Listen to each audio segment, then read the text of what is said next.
10th class में पढ़ रही समायरा आज बहुत एक्साइटेड होने के साथ साथ थोड़ी नर्वस भी थी। वो पहली बार अपने स्कूल की रिपब्लिक डे असेंबली में पूरे स्कूल के सामने एक स्पीच देने वाली थी। स्टेज पर चढ़ने से पहले उसने लंबी सांसें ली और करीबन 1500 बच्चों और कई टीचर्स के सामने उसने अपनी स्पीच शुरू कर दी। लेकिन तभी एक अजीब सा इंसिडेंट हुआ। स्पीच देते देते समायरा की नजर अपने सामने एक अजीब सी दिखने वाली औरत पर गई। वो औरत पर्पल कलर का गाउन पहने सामने खड़े बच्चों के क्राउड में इधर से उधर घूम रही थी। उसके बाल पूरी तरह बिखरे हुए थे और वो बच्चों के बीच चलती हुई सिर्फ समायरा को ही घूर घूर कर देखे जा रही थी। समायरा को यह बात बहुत अजीब लगी, पर एक स्टूडेंट होते हुए उसे अपनी स्पीच हर हालत में परफेक्टली बोलनी थी, तो उसने उस औरत को इग्नोर करना ही बेहतर समझा। समायरा की स्पीच लगभग 5 मिनट तक चली और वो औरत उसे बस घूरती रही। जब समायरा स्पीच खत्म करके स्टेज से नीचे गई तो वो औरत उसे कहीं दिखी ही नहीं। उसको ये बात बहुत अजीब लग रही थी। समायरा ने किसी से उस बारे में बात तो नहीं की, पर स्कूल से घर आते हुए समायरा के दिमाग में उसी औरत का वो भयानक चेहरा घूम रहा था। कुछ देर चलने के बाद समायरा को लगने लगा जैसे कोई उसका पीछा कर रहा है। उसने कई बार मुड़कर पीछे देखा, पर उसे वहां कोई नहीं दिखा। समायरा को लगा कि शायद ये सब उसका वहम है, तो वो चिंता छोड़कर रोड क्रॉस करने लगी। पर जैसे ही समायरा रोड के बीच में पहुंची, किसी ने उसके बैग को पीछे से पकड़ लिया। समायरा बहुत डर गई। उसने पीछे मुड़कर देखा तो उसकी रूह कांप उठी।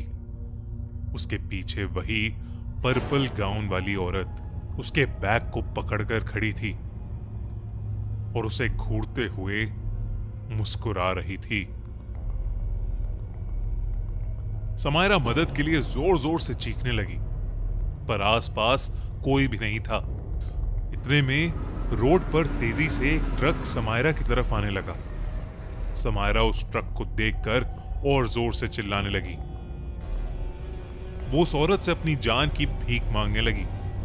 वो ट्रक समायरा से टकराने ही वाला था कि तभी उस औरत ने समायरा का बैग छोड़ दिया और समायरा रोड के दूसरे कोने पर जा गिरी। समायरा की आंखों के सामने वो ट्रक उस औरत के शरीर से आर पार हो गया था। लेकिन होश उड़ा देने वाली बात तो ये थी कि वो औरत अचानक से गायब हो गई थी। समायरा बहुत घबराते हुए अपने घर पहुंची। रोड पर गिरने की वजह से उसकी स्कूल ड्रेस गंदी हो चुकी थी। उसने अपनी मम्मी को सब कुछ बताया, पर उसकी मम्मी ने उसकी बात पर विश्वास ही नहीं किया। उन्हें लगा कि समायरा किसी से लड़कर आई है, जिसकी वजह से उसके कपड़े गंदे हैं और वो ऐसे ही झूठ मूठ की कहानी बना रही है। समायरा पूरे दिन काफी परेशान थी और उस रात वो बिना खाना खाए ही सो गई थी। अगले दिन 26 जनवरी थी। समायरा अब बेहतर महसूस कर रही थी और साथ ही हर साल की तरह टीवी पर परेड देखने के लिए वो बहुत एक्साइटेड थी।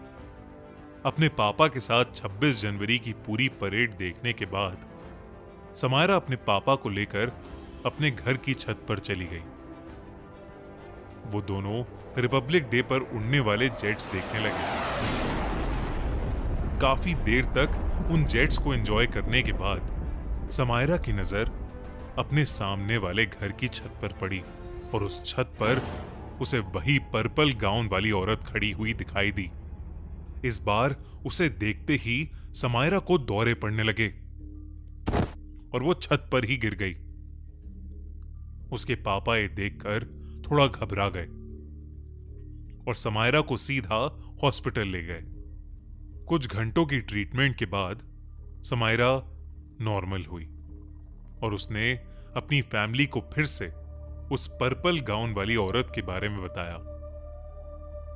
उस औरत के बारे में दोबारा सुनकर अब समायरा की मॉम को समायरा की बात पर विश्वास होने लगा था और उन्हें लगने लगा था कि वो पर्पल गाउन वाली औरत शायद कोई बुरी आत्मा है जो समायरा के पीछे पड़ गई है। समायरा उसी दिन घर वापस आ गई थी। उस रात वो अपनी मम्मी के साथ ही सोई।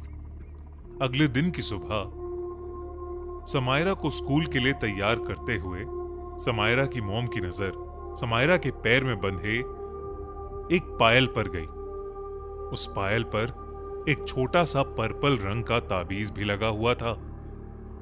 समायरा से पूछने पर उसने बताया कि 4 दिन पहले स्कूल से घर आते हुए उसे स्कूल की एक पुरानी आया ने एक पायल गिफ्ट किया था।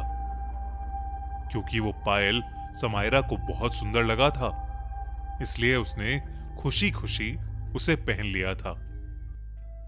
समायरा की मम्मी को अब सब समझ आ गया था।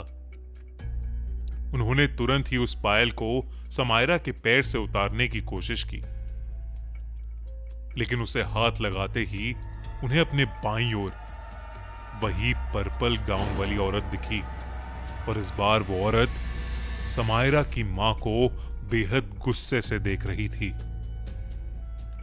उसकी भयानक शक्ल देखकर समायरा की मॉम ने जल्दी से उस पायल को उतारा और अपने घर की बालकनी से नीचे फेंक दिया। नीचे गिरकर उस पायल पर लगा वो ताबीज भी टूट गया और वो औरत उनके सामने ही जलने लगी। ये देखकर समायरा और समायरा की मां के होश उड़ गए थे।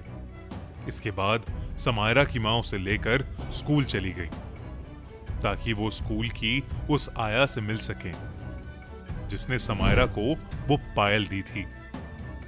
जब वो स्कूल पहुंचे तो पता चला कि उस आया को मरे हुए 30 साल से ऊपर हो चुके हैं। स्कूल की पुरानी फोटोज मिली तो उसमें से एक फोटो में उस आया ने वही पर्पल कलर का गाउन पहना हुआ था। खैर, उस दिन के बाद से समायरा को वो पर्पल गाउन वाली औरत दोबारा कभी नहीं दिखाई दी। कैसी लगी आपको ये कहानी? क्या आपको भी कभी किसी स्ट्रेंजर ने कुछ देने की कोशिश की है?